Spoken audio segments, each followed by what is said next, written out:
my Siser Juliet top tips.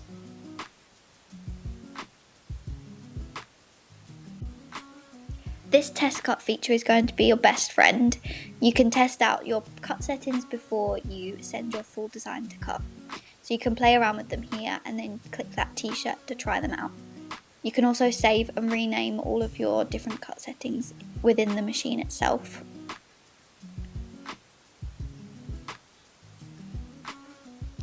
This is your blade house, so you want to make sure that it's nice and tight and that the red lip sits under the black so that it will stay in place and won't move about. You want to make sure you're connected by Wi-Fi and it will talk you through those steps. So here we're using the cutter settings to cut this out. For example, if you've just got one cut line, you can just click the settings on the machine and then send it to cut.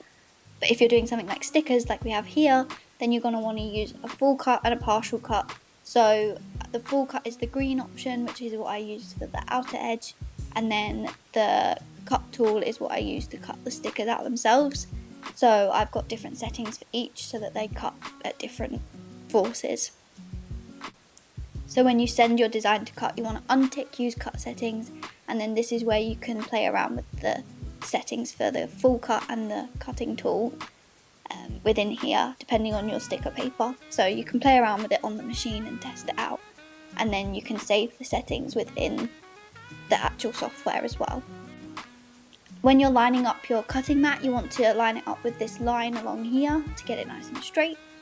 I get these cutting mats from Amazon. I get the light grip ones and they work really well for what I use them for.